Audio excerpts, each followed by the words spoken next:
नमस्कार, मी Dhananjay Sanap the agro one शोमध्ये तुमचं स्वागत। 2025-26 मध्ये ट्रॅक्टर उद्योगानं अक्षरशः कमाल केली। पहिल्यांदाच 10 लाखांपेक्षा जास्त ट्रॅक्टरची विक्री देशात झाली। शेतकऱ्यांनी ट्रॅक्टर खरेदीला पसंती दिली। ग्रामीण अर्थव्यवस्थेची चाकं सुद्धा त्यामुळे जोरात फिरली। पण आता 2026 मध्ये चित्र बदलताना दिसतंय। एल निनो येण्याची शक्यता, मान्सून कमकुवत होण्याचा इशारा आणि जागतिक तणावामुळे ट्रॅक्टर विक्री मंदवण्याची चिन्ह आता स्पष्टपणे दिसू लागली आहेत। मग 2026 हे वर्ष ट्रॅक्टर उद्योगासाठी चांगलं असणार आहे का की आव्हानाचं असणार आहे, जाणून घेऊया आजच्या द ॲग्रो वन शो मधून। त्यामुळे व्हिडिओ तुम्ही शेवटपर्यंत नक्की बघा।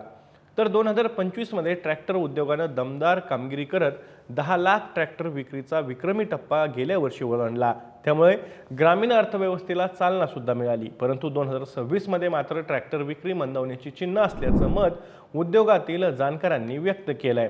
2026च्या उत्तरार्धात एल निनो सक्रिय होण्याचा अंदाज हवामान संस्थांकडून वर्तवण्यात आलेला आहे। मान्सून हंगामाच्या उत्तरार्धात पावसाचं असमान वितरण वा खंड पडण्याचा इशाराही त्यामुळे देण्यात आलाय। परिणामी शेतकरी ट्रॅक्टर खरेदीसाठी सावध भूमिका घेण्याची शक्यता अधिक असून ट्रॅक्टर विक्रीवरही त्याचा परिणाम होण्याचे संकेत मिळू लागले आहेत। तसंच जागतिक पातळीवरती ट्रॅक्टरची मागणी सुद्धा कमी होण्याची शक्यता आहे। त्यामुळे ट्रॅक्टर निर्यातीला सुद्धा मोठ्या प्रमाणात ब्रेक लागेल असंही भाकीत वर्तवलं जात आहे। पश्चिम आशियातील तणाव दीर्घकाळ चालूच राहिला तर ट्रॅक्टर उद्योगाला अडचणीचा सामना सुद्धा करावा लागू शकतो। कारण देशामध्ये खरीप हंगामासाठी जर खतांचा पुरवठा पुरेशा प्रमाणात झाला नाही तर एकूणच पिकांचं गणित सुद्धा बदलेल आणि त्याचा फटका सुद्धा या ट्रॅक्टर उद्योगाला बसण्याची शक्यता आहे। पश्चिम आशियातील देशांमधून भारतात इंधन मोठ्या प्रमाणात आयात केलं जातं। त्यामुळे आयातीवरती देशाचं अवलंबित्व आहे। सध्या देशांतर्गत पेट्रोल डिझेलचा पुरेसा साठा असल्याचा दावा केंद्र सरकारकडून केला जातोय। परंतु पश्चिम आशियातील तणाव कायम राहिला तर इंधनाच्या दरावर सुद्धा त्याचे परिणाम होण्याचे संकेत आहेत। एकीकडे एल निनो आणि दुसरीकडे पश्चिम आशियातील तणाव यांचा ट्रॅक्टर विक्रीला अडथळा निर्माण होऊ शकतो असाही अंदाज वर्तवला जातोय।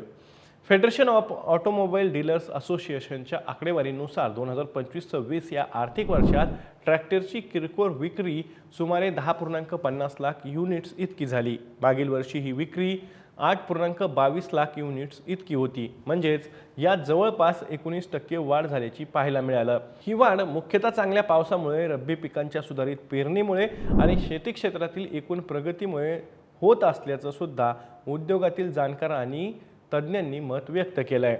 तसंच केंद्र सरकारनं ट्रॅक्टरवरील वस्तू आणि सेवा कर अर्थात GST 12%वरून 5%पर्यंत कमी केल्यानं ट्रॅक्टरचे दर हे कमी झाले। सप्टेंबरमध्ये केंद्र सरकारनं हा निर्णय घेतलेला होता। त्यामुळे नवीन शेतकऱ्यांना ट्रॅक्टर घेणं सोपं झालं आणि जुन्या ट्रॅक्टरच्या जागी नवीन खरेदीसाठी मागणीही वाढली। त्यातच सण उत्सवाच्या काळातही मोठ्या प्रमाणात ट्रॅक्टरला देशांतर्गत मागणीनं आधार दिला। 2025-26 या आर्थिक वर्षात महिंद्रा अँड महिंद्रा या कंपनीने 23.81% बाजार हिस्सा मिळवून पहिला क्रमांक पटकावला आहे। कंपनीचा स्वराज विभाग 18.76% दुसऱ्या स्थानावर आहे। तसंच इंटरनॅशनल ट्रॅक्टर स्टाफे आणि कुबोटा या कंपन्यांनीही ट्रॅक्टरची जोरदार विक्री केली आहे। चेन्नईची कंपनी टाफे या कंपनीनं यावर्षी आत्तापर्यंतची सर्वोत्तम विक्री केलेली आहे। कंपनीने 2,14,951 ट्रॅक्टर्स विकले आहेत, जे तिच्या इतिहासातील सर्वाधिक आकडा आहे। कंपनीच्या मॅसी फर्ग्युसन आणि आयशर या ब्रँड्सनं ही विक्रमी विक्री केली आहे। तर कुबोटा या कंपनीनं सांगितलंय की मार्च 2026 मध्येही ग्रामीण भागात ट्रॅक्टरची मागणी मजबूत राहिली। रब्बी पिकांची काढणी हळूहळू शेवटच्या टप्प्यात आलेली आहे। अलीकडील पावसामुळे काढणीला थोडा उशीर झाला, पण जलाशयामध्ये पाणी साठा चांगला आहे। त्यामुळे पुढील काळात मागणी सुद्धा चांगली राहील असंही या कंपनीचं मत आहे। मात्र भविष्यात खतांच्या पुरवठ्यात काही अडचणी येऊ शकतात, कारण आंतरराष्ट्रीय परिस्थितीचा त्यावर परिणाम होऊ शकतो। त्यामुळे ट्रॅक्टर उद्योगाला सुद्धा थोडासा झटका बसू शकतो असंही मत या कंपनीने व्यक्त केलं आहे। ग्रामीण भागात यंत्रांचा वापर सध्या झपाट्याने वाढतोय। अल्पभूधारक शेतकरीही ट्रॅक्टर खरेदीला पसंती देत आहेत। त्यामुळे शेती मशागतीची कामं सुद्धा सोपी होऊ लागली आहेत असं सुद्धा उद्योगातील जाणकारांनी सांगितलं आहे।